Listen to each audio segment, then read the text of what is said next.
주님 약속하신 말씀 위에서 영원토록 주를 찬송하리라. 소리 높여 주께 영광 돌리며 약속 믿고 굳게 서리라. 굳게 서리 영원하신 말씀 위에 굳게 서리. 굳게 서리 그 말씀 위에 굳게 서리라. 주님 약속하신 말씀 위에서 세상 염려 내게 엄습할 때에 용감하게 힘써 싸워 이기며 약속 믿고 굳게 서리라. 굳게 서리 영원하신 말씀 위에 굳게 서리. 굳게 서리 그 말씀 위에 굳게 서리라.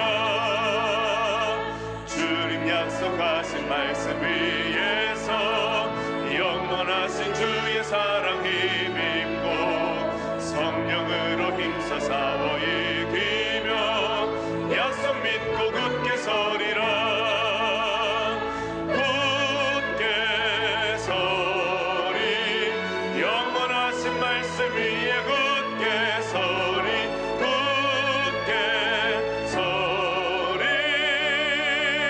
그 말씀 위에 굳게 서리라. 주님 약속하신 말씀 위에서 성령 인도하는 대로 행하며 주님 품에 항상 안식 얻으며 약속 믿고 굳게 서리라.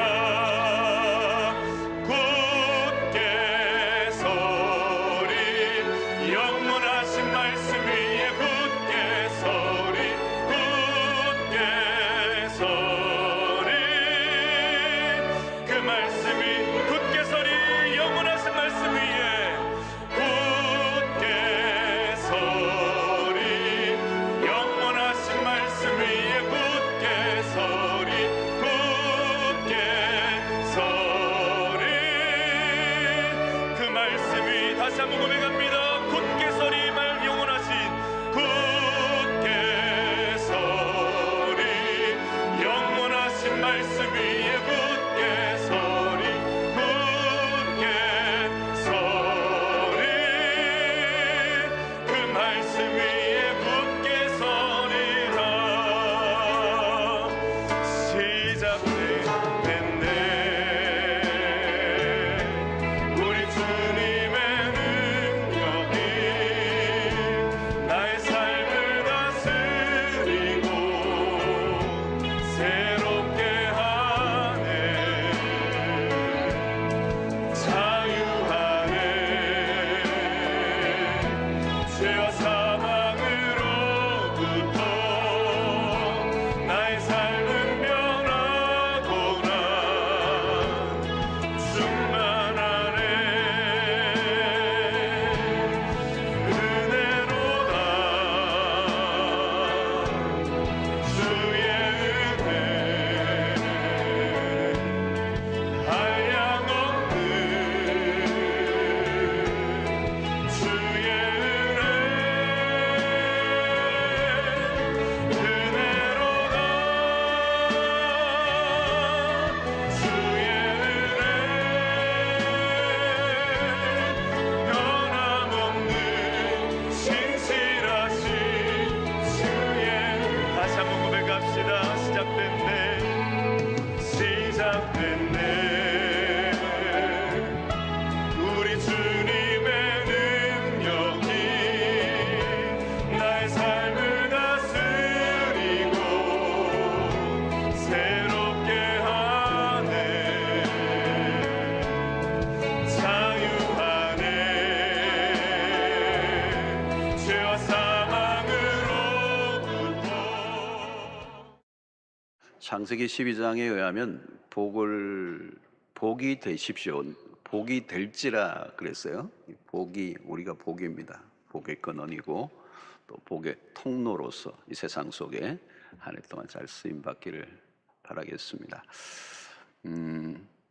아주 요즘 날씨가 아주 꽤 춥습니다. 부산 날씨치고는 꽤 추운데도 우리 연초부터 은혜 받는 일에 많은 분들이 열심을 내고 있습니다. 연초에 여러분들도 도전해 보시기 바랍니다. 자, 오늘 24장은 유명한 이렇게 말씀 중에 하나입니다. 여호수아의 마지막 고별 설교입니다. 그러면서도 유언적 설교죠. 이제 얼마 여호수아라고 하는 이 한 역사를 가르는, 어쩌면 이스라엘 백성들을 광야에서부터 지나오면서 가나안의 정복에 이르기까지 여호수아를 우리가 빼놓을 수가 없습니다.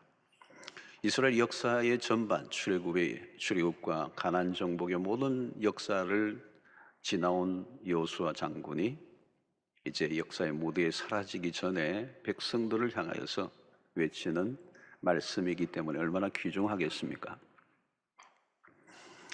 오늘 우리가 14절부터 읽었는데요, 1절부터 13절까지는 이스라엘의 역사를 간략하게 추려서 언급을 하고 있습니다. 그 이스라엘 역사의 출발점, 어쩌면 창세기 12장에 아브라함으로부터 출발합니다. 아브라함으로부터 시작하는 이스라엘의 뿌리입니다. 이 아브라함은 뿌리를 살펴보는 건 참 중요하죠. 할아버지가 누구인지, 아버지가 누구인지, 또 할아버지의 아버지는 누구인지, 이 역사를 거슬러 이 뿌리를 찾는 작업은 굉장히 중요합니다. 자, 이스라엘의 뿌리를 캐면 결국은 오늘 이 본문에 의하면 구약의 족장들 아브라함, 이삭, 야곱, 그리고 출애굽의 영웅이었던 모세로 이어집니다. 그런데 단순한 족보 나열이 아니고 이 뿌리를 캐면 결국 거슬러 올라가면 누가 계신가 하면 여호와 하나님. 모든 역사에 또 인간의 역사의 근원이 되시죠. 하나님은 인간의 역사에 하나님을 빼버리면 인간이 원숭이도 되고 곰도 되고 별게 다 됩니다. 이스라엘의 역사를 더듬어가면 하나님의 지문이 선명해집니다. 그래서 1절부터 13절까지 아브라함으로부터 시작해서 출애굽을 거쳐 가나안을 정복하는 과정까지 잘 언급이 되어 있습니다. 그런데 이 여호수아는 그냥 무성 기록 영화를 돌리듯이 말하고 있는 것이 아니고 흥미진진하게 하나님의 이야기를 이렇게 풀어놓고 있습니다. 그리고 그 이야기의 핵심은 무엇인가 하면 살아계신 하나님, Living God, 살아계신 하나님, 이스라엘 역사의 한가운데서 일하시는 그 살아계신 생생한 하나님의 얘기를 이제 하고 있습니다. 그러니까 여호수아의 얘기의 초점은 이스라엘 역사를 그냥 이렇게 반추하는 게 아니고 그 역사의 중심에 하나님의 열심에 초점을 맞추고 있습니다. 우리도 그렇습니다. 하나님을 제껴두고 어떤 개인이나 국가의 역사도 설명하기가 어렵습니다. 여호수아는 역사의 서술과 함께 마지막 절에 13절에 이렇게 얘기하고 있습니다. 내가 또 너희가 수고하지 아니한 땅과 너희가 건설하지 아니한 성읍들을 너희에게 주었더니 너희가 그 가운데서 거주하며 너희는 또 너희가 심지 아니한 포도원과 감람원의 열매를 먹는다 하셨느니라.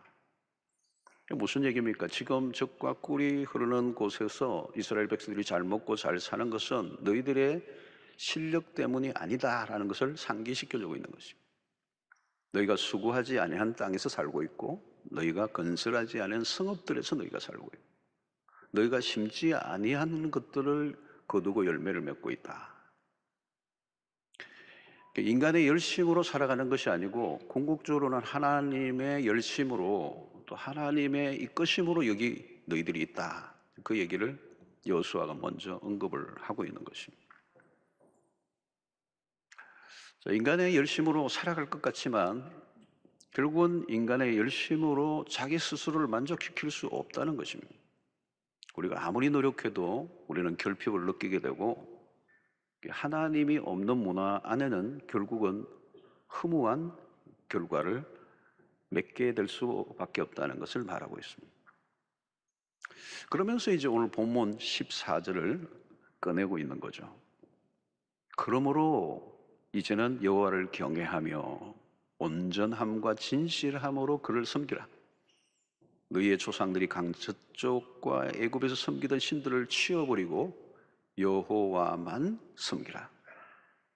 15절에도 만일 여호와를 섬기는 것이 너희에게 좋지 않게 보이거든 너희 조상들이 강저쪽에서 섬기던 신들이든지 또는 너희가 거주하는 땅에 있는 아모리 족속의 신들이든지 너희가 섬길 자를 오늘 택하라.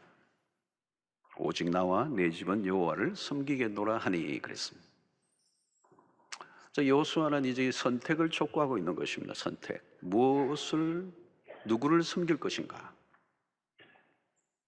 왜 세상스럽게 이런 선택을 이스라엘 백성들에게 요구하고 있습니까? 그것은 이스라엘 백성들이 가나안 땅에 살면서 이 적과 꿀이 흐르는 땅에 살면서 그들의 신앙을 순수하게 지킬 수 있을 것인가? 라고 하는 의구심에서부터 출발하는 것입니다. 이 백성들에 대한 의문이 담겨 있는 여호수아의 촉구라고 볼 수 있습니다. 너희들이 과연 이 땅에서 잘 먹고 잘 사는 이 기름진 땅에서 정착하며 살아가면서 그 땅에 찾아올 수 없는 도전, 타협을 요구하는 그 모든 이 도전 앞에서 너희들이 여호와의 신앙을 순수하게 유지하고 살아갈 수 있을 것인가? 라고 하는 이 질문을 던지고 있는 겁니다. 자, 가나안의 문화는 이교도의 문화입니다. 하나님을 섬기는 이스라엘의 백성들과 전혀 다른 문화를 가지고 있습니다. 그 안에는 하나님이 없고 다른 신들이 있습니다. 하나님으로부터 멀어지게 하는 문화들로 가득 차 있다는 것입니다. 오늘도 우리가 사는 세상도 마찬가지입니다. 우리가 세상에 나가면 하나님과 전혀 상관없는 문화들이 돌아가고 있습니다. 그리고 우리가 신앙생활을 하는데 도와주는 문화가 절대 아니에요. 우리의 신앙과는 전혀 거리가 먼 그런 세상의 문화, 세속의 문화가 거세게 흐르고 있는 것입니다. 그 속에서 여호수아는 선택을 하라 하는 거죠. 선택. 결국 오늘 나는 어제의 선택이 있었던 거고 또 오늘의 선택이 내일을 결정하는 거예요. 그리고 이 선택이라는 말이 결국 믿음입니다. 선택하는 게 믿음이에요. 자, 오늘도 여러분 우리가 교회를 오면서 어떤 선택을 많이 하죠. 교회를 올 건가 말 건가에서부터 시작했어. 오른쪽으로 돌아가서 올 건지 왼쪽으로 돌아올 건지 늘 다니던 길로 다닐 건지 걸어올 건지 차를 타고 올 건지 넓은 길로 갈 건지 좁은 길로 올 건지 이런 선택들이 있었습니다. 무슨 옷을 입을 건지 컬러는 정장은 캐주얼을 할까? 이런 것은 그렇게 고민하지 않아도 되죠. 가끔 양말을 저도 잘못 신고 오면 자꾸 흘러내리더라고요. 그래서 강다리 앞에서 자꾸 이제 끄집어 올리는데 하루 불편하면 됩니다. 또 몇 번 올리면 되고. 옷을 좀 잘못 입고 온 것도 마찬가지예요. 본질적인 문제가 아니기 때문에. 그러나 어떤 학교를 선택할 것인가? 또 어디로 이사를 갈 것인가? 무슨 아이템으로 사업을 할 것인가? 그건 좀 더 중요한 문제입니다. 그러나 그건 역시 인생의 결정적인 것은 아닙니다. 삶의 수단에 관련된 부분, 부차적인 것입니다. 사실 살다 보면 직업을 여러 번 바꿉니다. 직장을 옮겨 다니는 건 말할 것도 없고 그건 절대적인 선택이 될 수 없다는 얘기입니다. 중요한 것은 섬길 대상입니다.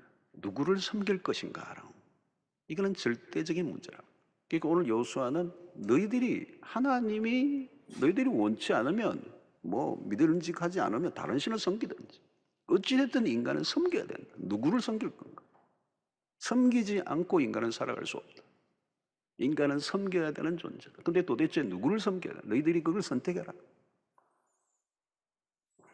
자, 오늘 이 본문에서 가장 많이 나오는 단어는 섬기다라는 단어예요. 14절, 15절만 여러분 보셔도 두 구절 안에 섬기다가 많이 나옵니다. 제가 여러분들의 수고를 들기 위해서 셌습니다. 7번 나옵니다. 24장 전반에 걸쳐서는 섬기다는 단어가 더 많이 나옵니다. 이거는 숙제입니다. 누구를 섬길 것인가?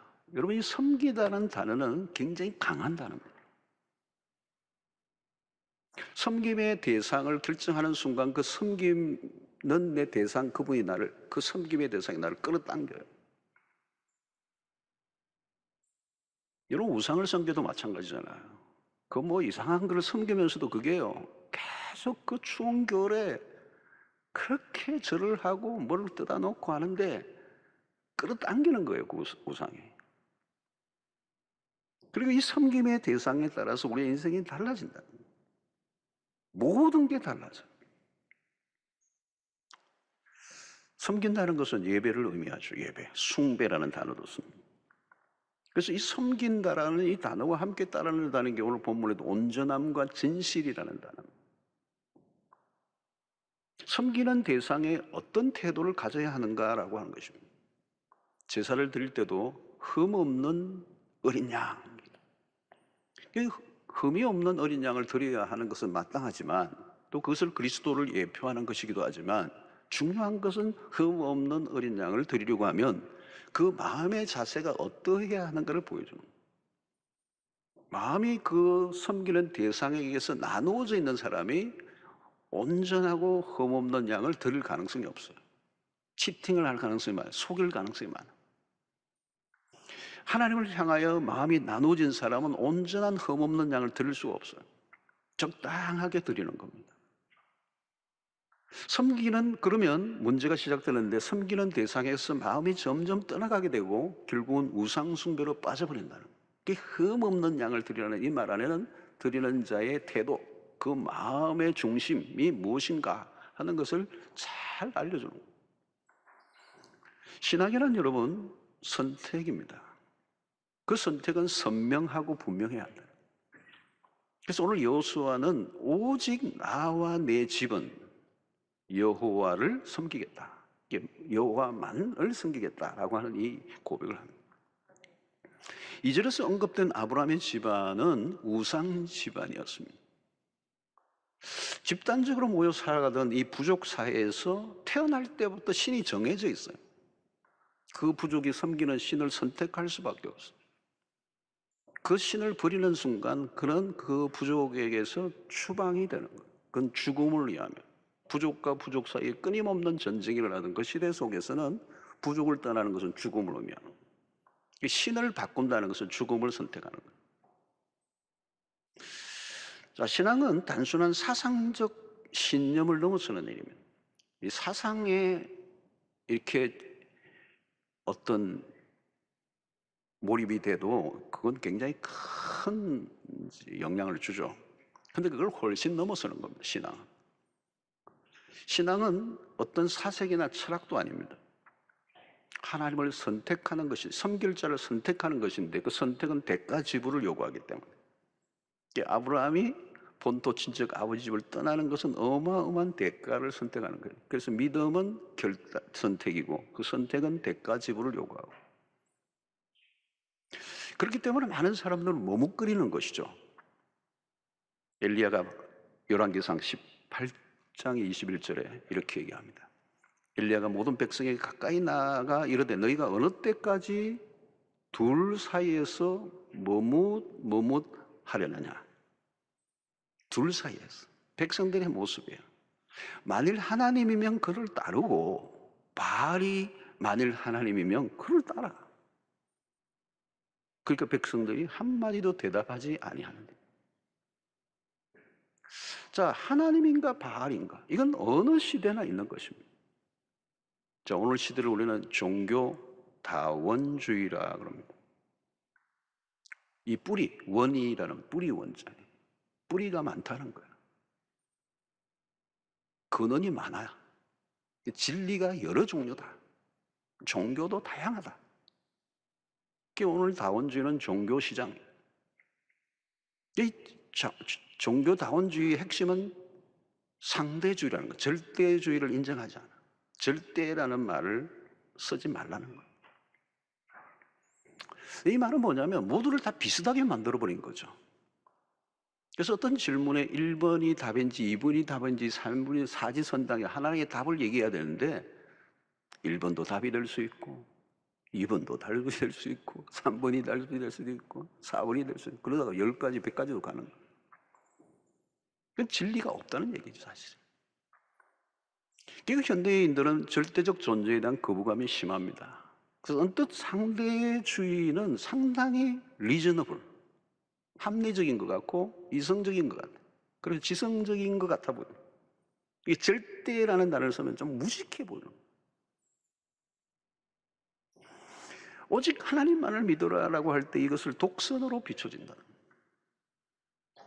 현대인들은 절대 기준을 좋아하지 않습니다. 꼭 구별하려고 하지 말라는 거예요. 왜 그게 죄냐는 것입니다. 자, 그러나 여러분 우리가 믿음에 대한 대상에 대한 신앙의 분명한 선택을 하지 않는다면 과연 그 대상을 신뢰하고 있는가를 의심해 보아야 돼요. 우리는 세상에 대해서 온유한 태도를 가져야 합니다. 그러나 우리 자신의 신앙에 대해서는 확고해야 돼요. 강력한 결단과 서약을 해도 흔들릴 때가 많은데 대충 출발한 신앙이 미래를 보장할 수 있을까? 이 다원주의 문화 속에서는 언제든지 타협이 가능한 배교의 가능성이 문이 열려 있는 겁니다. 겉으로는 굉장히 지성적인 말을 하지만 안으로 깊이 들어가면 그 안에는 배교와 타협의 여지를 확 열어놓고 있는. 그래서 오늘 많은 그리스도인들마저도 하나님만 믿고는 살 수 없다라고 하는 내면의 무언의 자기 설득을 하고 있는. 하나님만 믿다가 바보된 인간들 많거든. 그러나 여러분, 우리가 조금이라도 우리의 신앙에 대한 우리의 태도가 희미하면 이 세상에 어마어마한 이 다원주의의 문화가 물고 들어옵니다. 성경에 대한 태도도 마찬가지입니다. 성경에는 하나님의 말씀만 있는 게 아니고 인간의 말도 있다. 소위 말하면 편집설이라고 하는 것이죠. 인간이 편집을 했다는 거예요. 정확무한 영감된 하나님의 말씀으로 믿지 않으려고 하는 자유주의의 물결이 온 세계에 영향을 주고 있어요. 유럽의 교회를 문 닫게 했던 가장 핵심적인 요인은 바로 그런 자유주의입니다. 그런 태도로 성경을 바라보면 성경의 절대적 권위를 믿지 않는 그게 난도질을 하는 것입니다. 여러분, 성경이 하나님의 말씀으로 절대 기준으로 삼지 않는다면 우리의 신앙은 한순간에 길을 잃어요. 근데 이게 오늘 우리의 현 주소입니다. 우리는 지금 여호수아의 결단의 촉구에 귀를 기울여야 합니다. 우리가 만약에 신앙의 결단을 하게 될 경우에 우리가 이런 나와 내 집은 여호와만을 섬기겠다라고 하는 이 결단하는 순간 우리는 세상 속에서 왕따가 될 수도 있고 때로는 사람들에게 머리가 좀 비었네, 맛이 갔네, 지성적이지 않네 하는 취급을 받을 수도 있어요. 모욕감을 받을 수도 있어요. 우리가 세상에 섞여야 할 것이 있고 섞이지 않아야 될 게 있습니다. 하나님의 백성의 정체성을 지키는 것에 있어서는 양보를 할 수 없는 것입니다. 여러분 보십시오. 우리가 믿음의 분명한 선택을 해야 사실은 갈등과 후회가 줄어듭니다. 결혼 전에는 이 여자인지 저 여자인지 갈등이 많아요. 얼마나 복잡합니까? 외모도 봐야 되고 학력도 봐야 되고 집안도 봐야 되고 성격도 봐야 되고 성질도 봐야 되고 직업도 봐야 되고 앞모습도 봐야 되고 뒷모습도 봐야 되고 선택하려고 하니까 고민이 많아요. 그러나 한 여인을 선택한 순간부터 세상의 모든 여인으로부터 자유를 사실 광야의 이스라엘 백성들은 헤맬 이유가 전혀 없었던 백성. 홍해를 건너게 하신 하나님이 그들을 헤매도록 하실 리가 없었어요. 구름 기둥 불구덩이 그들과 함께 했습니다. 그럼에도 불구하고 어떻게 40년을 헤맸는가 이해가 되지 않아요. 그것은 분명한 선택에서 실패한 것입니다. 죽든지 살든지 하나님 편에 서기로 결단하지 않았어요. 모세는 하나님의 음성을 들어서 분명했어요. 그런데 따르던 백성들은 늘 헷갈렸어요. 그래서 광야에서 모세는 돌에 맞아 죽을 뻔한 적이 한두 번이에요. 조금만 어려움이 오면 하나님을 못 믿겠다고 아우성을 치고 원망과 불평을 쏟아냈어요. 조그만 유혹에도 넘어져 버렸습니다. 모세가 40일 동안 시내산에 올라간 사이에는 우상을 만들었어요. 그들은 계속 흔들려요. 상황, 환경 때문에 흔들린 게 아니에요. 여호와 신앙, 이 야훼의 신앙. 여러분 인생에 방황하고 미로에 빠져 있다면 그 이유는 뭘까요? 중요한 선택을 놓쳐버렸어요. 여러분 어디에 살 것인가? 우리는 자꾸 본질적이지 않는 것에 매달릴 때가 많아요. 어느 학과에 들어갈 것인가? 어느 동네에 살 것인가? 어느 나라로 이민할 것인가? 무슨 사업을 할 것인가? 그런 것들이 중요하지 않다는 것이 아닙니다. 중요합니다. 그러나 결정적인 것은 아니에요. 그건 보조적인 선택이에요. 우리가 무엇을 선택하든 우리는 먹고 살 것이고 인생은 흘러갈 것입니다. 그러나 우리가 하나님에 대한 신앙의 선택은 보조적인 것이 될 수 없고 결정적인 것이다. 하나님을 온전히 신앙하고 살아가면 우리가 어디에 살든 무엇을 하든 무엇을 먹든 별 문제가 안 돼요. 하나님과 함께 하는 삶인가 아닌가가 중요합니다. 하나님이 함께 하시기 때문에 그 가나안이 의미가 있는 거지. 하나님이 함께 하시지 않으면 가나안은 복이 될 수 없다는 걸 지금 여호수아가 얘기한 거예요. 어디에 사느냐가 아니라는 거예요. 하나님에 대한 신앙을 분명히 하는 순간부터 인생의 방향은 끝이 난다. 삶의 목적이 분명해지고 인생관이 분명해지고 가치관이 분명해지고 생사관이 분명해지고 헷갈리지 않는다는 거예요. 기준이 바로 딱 서 있으면 무엇을 결정할 때도 오래 고민하지 않아도 돼요. 삶의 많은 지역적인 문제들로부터 자유로워지는 것이에요. 여호수아의 결단은 단호하죠. 고백은 선명해야 되고 확고해야 합니다.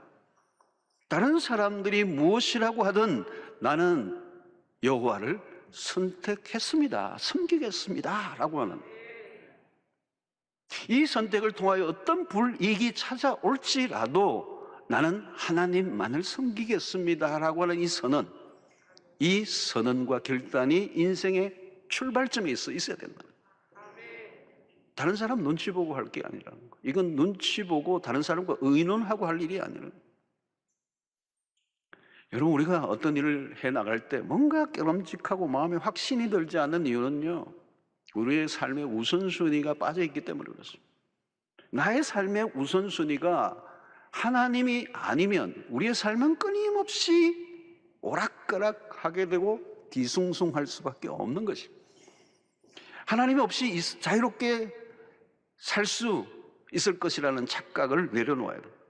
이스라엘 백성들이 애굽을 벗어난 것이 자유가 아니라 하나님을 첫 자리에 두고 하나님을 중심에 둘 때 그들은 진정한 자유인이 될 수 있었던 것입니다.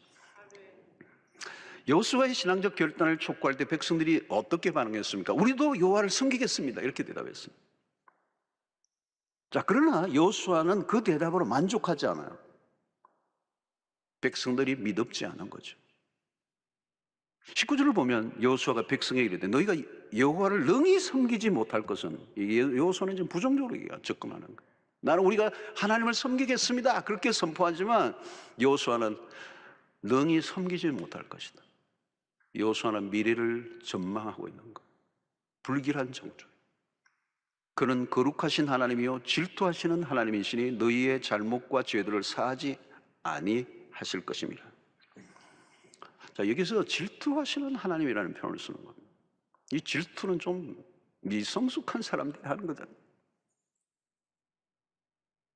그런데 하나님이 질투를 하신다. 무슨 삼각관계가 있는가? 하나님이 속이 좁은 분이신가? 이해심이 없으신 분인가? 그러나 여러분, 하나님의 이 질투는 좀 달라요. 인간의 질투는 이기심에서 나온 것이지만 하나님의 질투는 우리를 위해서, 하나님 자신을 위해서가 아닙니다. 우리가 하나님을 섬기지 않아도 하나님에게는 영향을 전혀 미치지 않아요. 전적으로 하나님은 우리를 위해서, 하나님만이 참 하나님이시다. 우리가 하나님만을 사랑하지 않으면 우리의 신앙은 아무 의미가 없다. 하나님과만 단단한 결속을 해야 하지, 안 그러면 우리의 신앙은 붕 뜨고 만다. 하나님과 다른 것을 뒤섞어 버리면 신앙의 성립이 되지 않는다라고.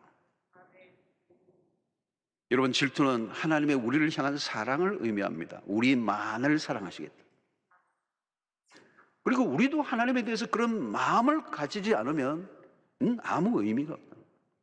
하나님 우리를 사랑하실 때 허접한 사랑하지 않았습니다. 하나님은 맹렬하게 사랑하셔서 우리를. 왜요? 사랑하시되 죽기까지 사랑하셔. 아들을 내어 놓으시기까지 사랑하신 하나님. 그러니까 이 질투가 없으면 사랑이 아니라. 여러분, 자신의 아내를 어떤 남자가 계속 따라다니면서 사랑한다, 결혼하자 따라다닌다면 남편이 어떻게 해야 합니까? 어떻게 해야 됩니까, 남편이? 그냥 두면 안 되죠. 근데 그 남편이 따라가가지고, 야, 대단히 감사합니다. 아내를 많이 사랑해 주셔서 감사합니다. 제가 아내를 잘 돌보지 못하고 사랑하지 못했는데 당신이 이렇게 도와주시니 너무 감사합니다. 정신병원에 가야 됩니다.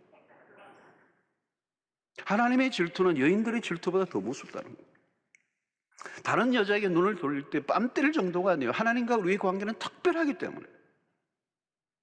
이사야 42장 8절에 나는 여호와니 이는 내 이름이라. 나는 내 영광을 다른 자에게, 내 찬송을 우상에게 주지 아니하리라.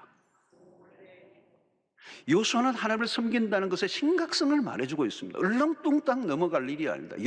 여럿 중에 하나가 아니라 오직 하나, 하나님만을 섬길 것인가에 대한 선택은 간단한 문제가 아니다. 여러분, 하나님을 선택한다는 것은 무엇을 합니까? 다른 모든 신을 포기한다는 얘기예요.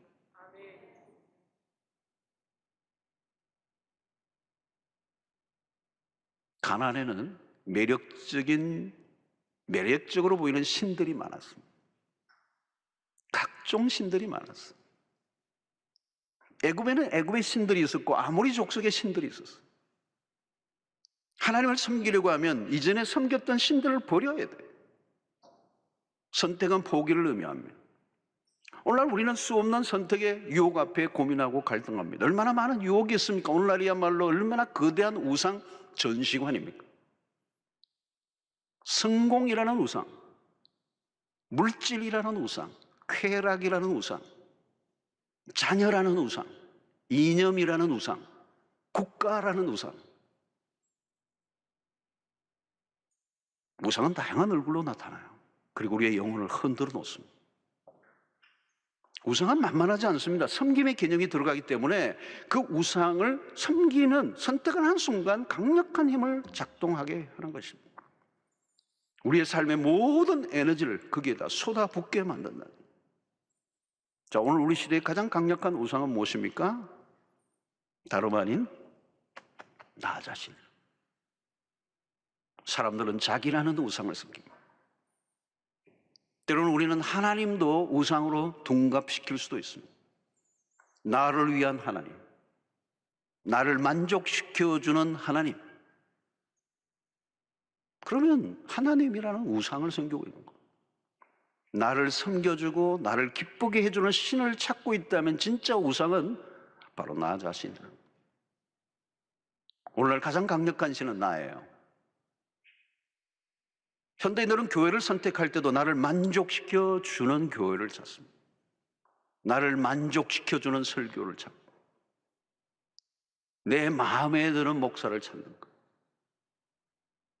성경을 읽을 때도 나를 위로해주는 구절을 찾습니다.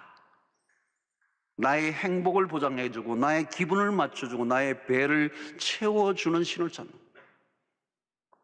결국 그 신은 그런 신은 찾는 동안은 나를 만족시킬 수 있는 신이 없어요.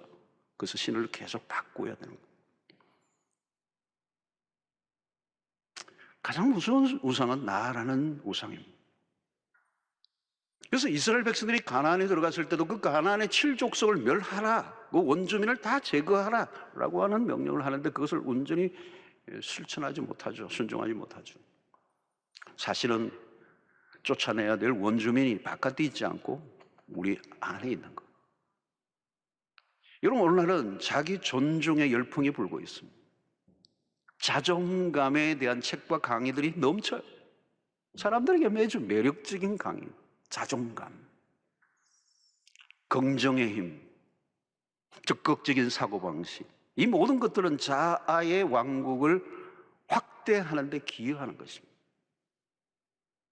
여러분, 우리가 놓치지 말라는 것은 하나님을 절대자의 자리에 올려놓지 않는 한 인간은 자기 존재를 이해하는 방식에 문제가 생기게 되어 있습니다.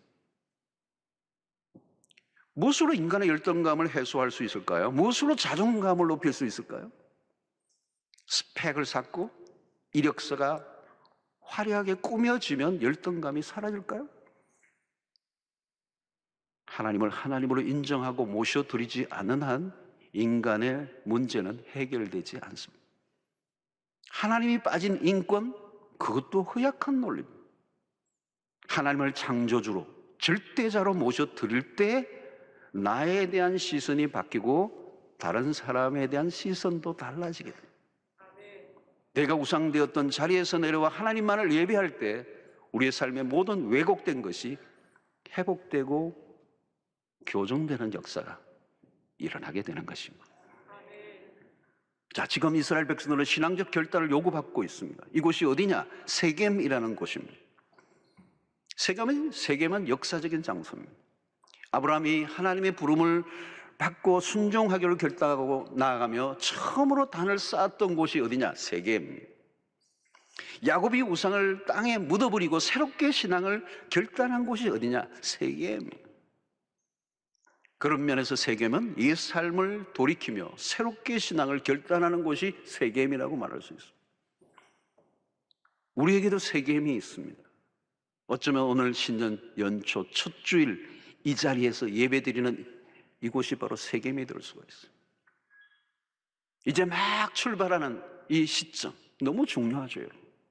이제 시작만 하면 이제 이 테이프를 끊었기 때문에 오늘 막 한 해가 달려갈 거예요. 손살같이 달려갈 거예요. 우리는 새해 첫 주일 하나님의 말씀을 듣고 하나님께 예배를 드리는 이 시간, 우리는 신앙적 결단을 새롭게 할 필요가 있는 거예요. 그러면 이곳이 세겜이 될 수가 있습니다. 중요한 것은 신앙적 결단입니다. 하나님 외에는 다른 어떤 것도 섬기지 않겠다는 결단. 15절 하반절에 너희가 섬길 자를 오늘 택하라. 오늘 택하라. 오직 나와 내 집은 여호와를 섬기겠노라니. 여기 중요한 것은 오늘 택하라. 지금, right now. 미룰 것 없다. 미루어서는 안 된다. 시간이 나면 천천히 할 일도 있지만 섬길 자를 선택하는 일은 미룰 일이 아니라 지금 시간이 지나고 생활이 안정되면 나는 다시 신앙을 시작하겠습니다. No, 그런 건 없다는 거예요. 여러분, 하나님과의 관계를 분명하게 설정하지 않고 살아가는데 생활이 안정될 리도 없고 삶이 나아질 리도 없습니다. 하나님에 대한 분명한 태도가 없다면 마치 기관차가 없는 객차만 덩그러니 놓여 있는 것과 비슷합니다. 여호와의 신앙에 대한 결단을 미룬다면 미래가 어떻게 될지 아무도 알 수가 없습니다. 여러분, 하나님과의 관계에 분명한 태도를 결정하지 않은 채 결혼이라고 하는 것을 한번 진행한다고 해보세요. 아무도 알 수 없습니다. 하나님 인도 없이 하나님을 고려하지 않고 어떤 결정을 내리고 선택하는 그 길이 앞으로 무슨 일이 닥칠지는 아무도 모릅니다. 여러분, 연초에 할 일은 신앙적인 결단입니다. 하나님을 첫 자리에 모시는 일입니다. 하나님이 나의 삶의 가장 우선인가 차선인가, 이 일을 먼저 결정하고 우리는 출발해야 돼요. 사단의 전술 중 탁월한 성과를 거둔 것 중에 하나가 뭐라고요? 미루는 거라는 거죠.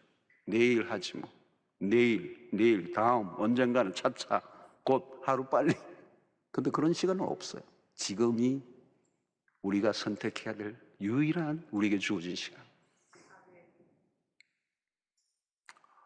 우리는 2022년을 시작하면서 바로 지금 오직 나와 내 집은 여호와만을 섬기겠습니다. 오직 하나님만을 나의 소망으로 삼겠습니다. 다른 우상을 섬기지 않겠습니다. 하나님을 예배하는 일을 내 삶의 최우선으로 삼겠습니다 라고 하는 이 결단을 해야 한다는 거예요. 어설프게 해서는 안 된다는 거예요. 왜요? 세상 안으로 들어가면 만만치 않기 때문에. 그러니까 여호수아는 지금 이 결단을 촉구하고 또 결단을 백성들이 고백함에도 불구하고 여호수아 안에는 부정적인 관점이 있는 거예요. 너희들이 쉽지 않을 거라는 거예요. 그리고 그 여호수아 장군의 예견은 맞아떨어졌죠. 왜? 여호수아가 끝나고 여호수아의 퇴진과 함께 급속하게 타협이 일어나며 사사기 시대를 열었기 때문에. 여러분, 토트넘에서 볼을 차는 우리 손흥민 선수가 얼마나 애국자예요. 한 방 넣으면 그냥 온 나라에 시문이 나요. 축구를 얼마나 잘하는지. 호날두가 얼마나 잘 찹니까? 그런데도 한 경기에 한 골 넣기가 그렇게 어려워. 왜요? 상대의 수비수들 때문에. 골을 그냥 넣도록 두지를 않는 거죠. 수많은 태클을 걸기 때문에. 죽으라고 견제하는 사람들이 그냥 딱 붙어 있습니다. 여호수아가 백성들에게 호소하듯이 말씀하는 이유가 있습니다. 여호수아의 선택에 대한 강력한 호소에도 불구하고 이스라엘 백성들이 사사시대로 돌아갔던 이유는 역사 속에 하나님의 백성이 믿음으로만 살아가도록 그대로 내버려 두지 않기 때문입니다. 늘 도전이 밀려오는 것입니다. 양보와 타협을 하게 하는 유혹들 앞에서 우리의 신앙은 계속해서 시험대 위에 올라가는 거예요.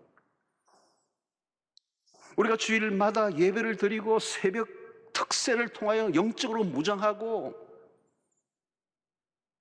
저는 새벽에 이 추운 겨울에 저렇게 새벽에 3시, 3시 반부터 막 오시는 걸 보면서 뭘 느끼느냐면, 우리의 삶이 얼마나 치열하기에 저렇게 기도하지 않고는 내가 도무지 성산이 보이지 않으니까 하나님 앞에 매일 달리려고 하고 나오는 거 아니에요. 작정하고 잠이 안 나와서 할 일이 없어서 그 새벽에 나오지는 않을 거 아니에요. 삶의 현장은 치열하기 때문에 곳곳에서 태클이 걸려오고 현실은 불꽃같이 튀는 삶의 무게가 만만하지 않으니까. 여러분, 우리는 코로나 상황에서도 전쟁은 더 치열했습니다. 복잡하고 혼란한 세상입니다. 전문가들의 미래 예측도 빗나가고 있습니다. 코로나 팬데믹은 우리의 삶을 더 힘들게 하고 있습니다. 사람들의 불안 정서는 더 심해져 가고 있죠. 우리는 무엇을 믿을 것인가? 나를 믿을 수 있을까? 나의 경험과 실력을 믿고 살만한가? 나의 연주론, 인맥은 과연 믿을 만한 것들인가? 우리는 솔직하게 질문해야 합니다. 솔직하게. 지금 내가 붙잡고 있는 게 정말 신뢰할 만한 것인가? 솔직하게 물어봐야 돼요. 죽을 고비를 넘긴 한 성도의 고백입니다. 죽음의 순간을 넘기고 보니 내가 지금까지 부질없는 것들을 붙들고 아웅다웅하며 살았다는 것을 깨달았다. 근데 참 늦게 깨달은 거예요. 세월이 다 지나고 나는 헛되게 살았다는 푸념은 의미가 없는, 절대로 후회하지 않을 선택, 그것은 하나밖에 없어요. 오직 나와 내 집은 하나님만을 섬기겠습니다. 우리가 붙들고 의지하고 따라갈 분은 오직 하나님 한 분밖에 없습니다. 이 단단한 결단이죠. 요한일서 2장 17절에 이 세상도 그 정욕도 지나가되 오직 하나님의 뜻을 행하는 자는 영원히 거하느니라. 베드로전서 1장 24절 25절에 그러므로 모든 육체는 풀과 같고 그 모든 영광은 풀의 꽃과 같으니 풀은 마르고 꽃은 떨어지되 오직 주의 말씀은 세세토록 있도다 하였으니 너에게 전한 복음이 곧 이 말씀이니라. 사랑하는 성도는 오늘 한 해도 우리 앞에 무슨 일이 펼쳐질지 알 수가 없습니다. 그래서 어떤 사람들은 불안합니다. 그러나 사랑하는 성도 여러분, 너무 염려하지 마십시오. 하나님을 향한 우리의 중심만 흔들리지 않으면 하나님께서 함께 하실 것입니다. 우리는 자꾸 다른 핑계거리를 찾으려고 해서는 안 됩니다. 이래서 안 되고, 코로나 팬데믹 때문에, 무엇 때문에 내 신앙을 다른 것과 타협하려고 하지 않고, 어떤 상황에서도 우리의 신앙의 초점이 흐려지지 않고 정확하게 하나님만을 붙잡고 내 모든 것이 하나님의 손에 달려있다는 사실을 믿고 날마다 하나님께 엎드리고 그 말씀을 따라 살아가기로 결단하고 우리의 예배에 우선을 두고 하나님을 섬기는 주의 백성들, 그 하나님을 섬기는 내 온전한 마음이 조금도 변하지 않고 전심으로 여호와를 향하게 해달라고 주 앞에 엎드리고 주의 말씀 앞에 하나님 중심으로 살아가는 그 마음의 결단이 여러분들에게 있게 되기를 주의 이름으로 축원합니다.